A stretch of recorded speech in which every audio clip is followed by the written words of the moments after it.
Gì chẳng bay cao này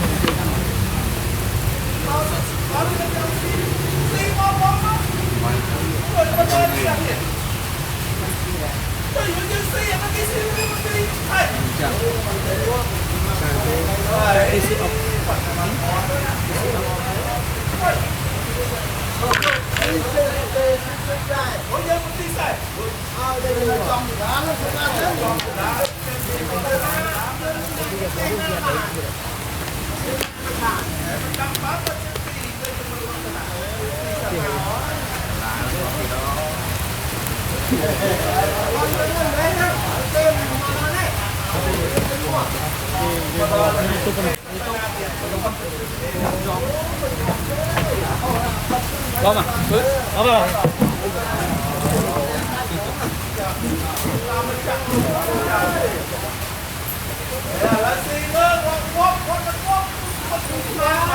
cô mình chặt tay tay nó kia ra mà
thấy cái tí nó một vậy bảy hụt hoặc bảy được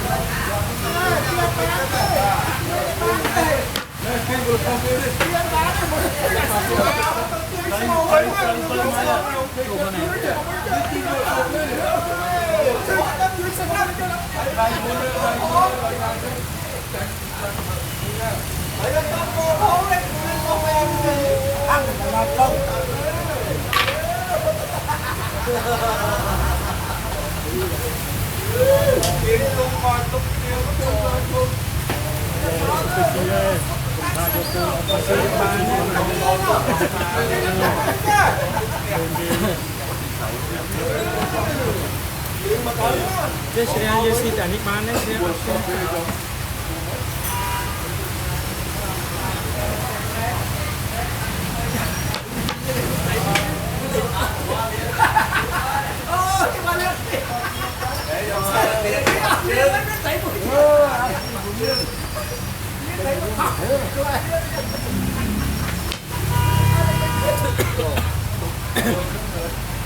Con là hát thôi đó con. Ôn nhóm kinh thơ ở buôn béo buôn đọc mơ nữa. Nhìn ba bài về là hai mà kết tiệt cái đứt khối óc.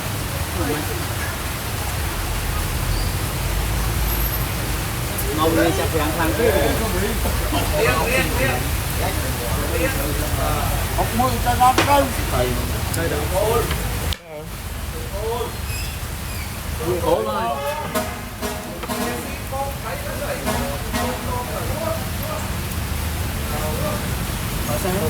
rồi sao làm tới ốc làm nữa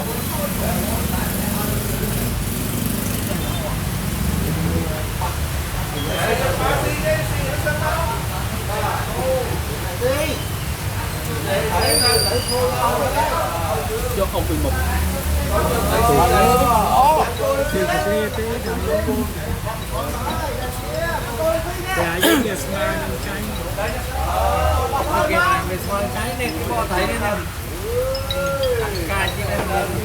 hello hả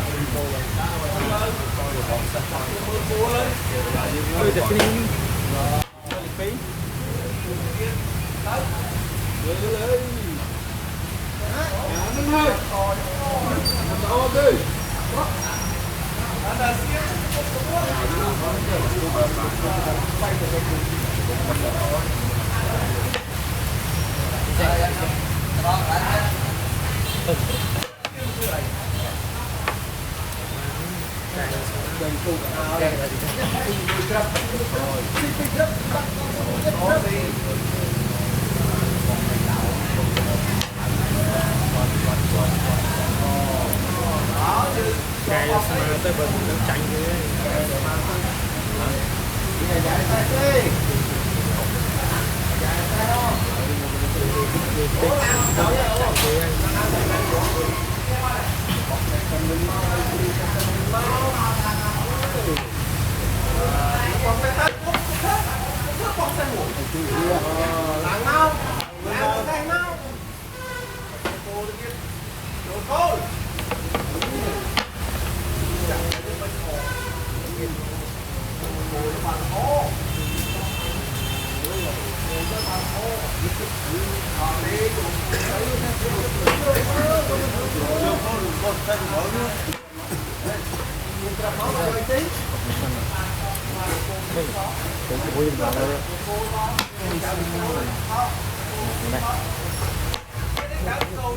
tí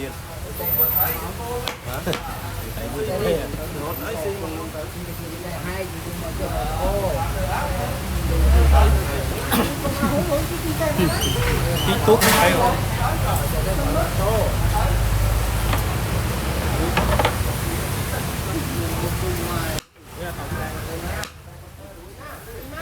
Mau mau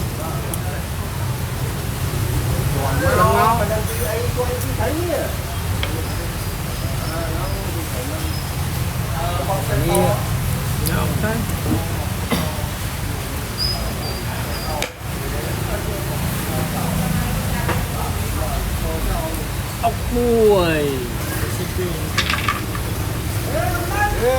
không tốt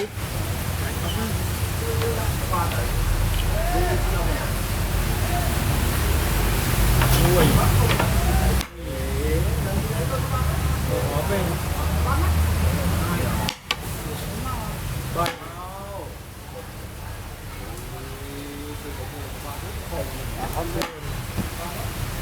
cũng cái khó nó bỏ nó nữa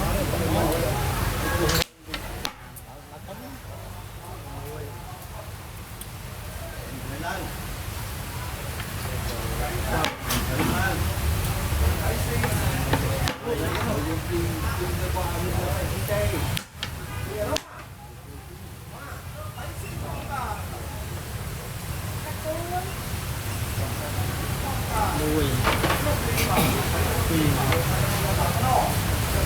bầy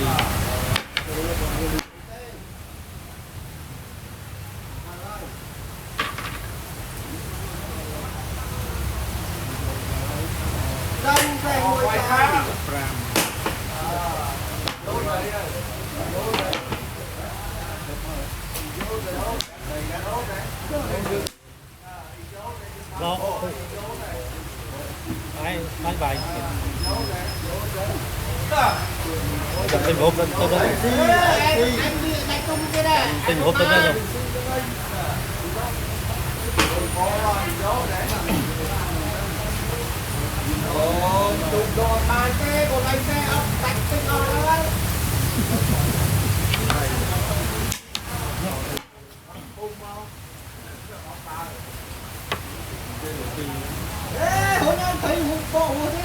mang cái đi.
Măng đó. Dài con đó. Quay đi.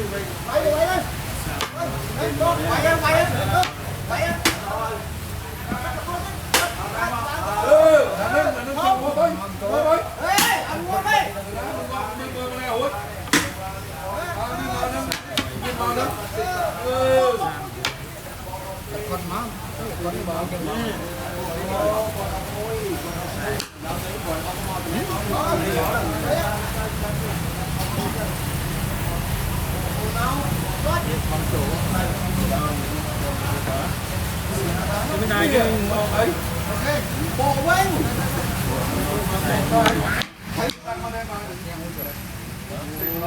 Bộ có gì môn nào?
chom này mới ăn tí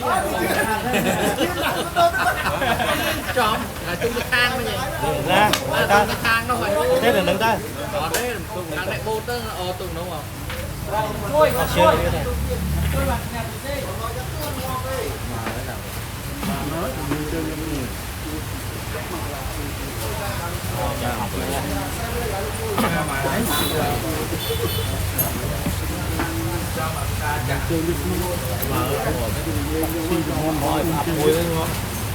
Ê, đi.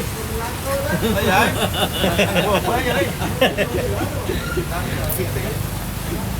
Xin chặt quang.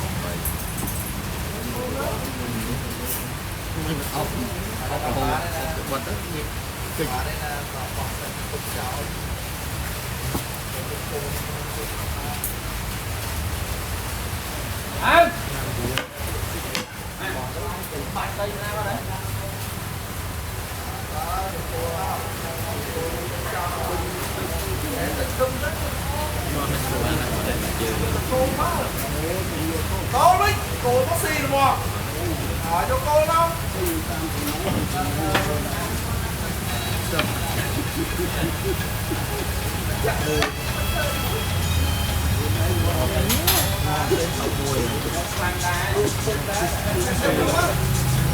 bây giờ nó xì quay xì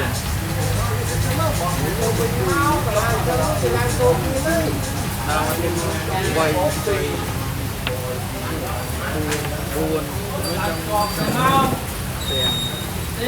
Một làng con đứng mất đi.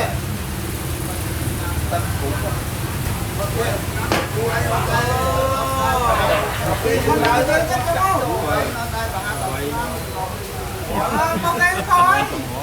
kì mẹ Không phải cái châm đang mạnh chứ không? Châm đang mạnh. việc nguyên ngon đi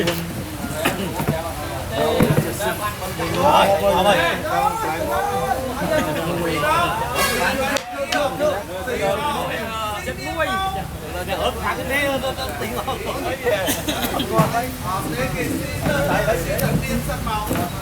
mà khai nam mà đo đúng Còn đâu nát tay ở miền bay nhưng mà ăn người ra cái đầu hoa nó từng cái lao. Tất đạo uổng ra cái thai bay ra cầu.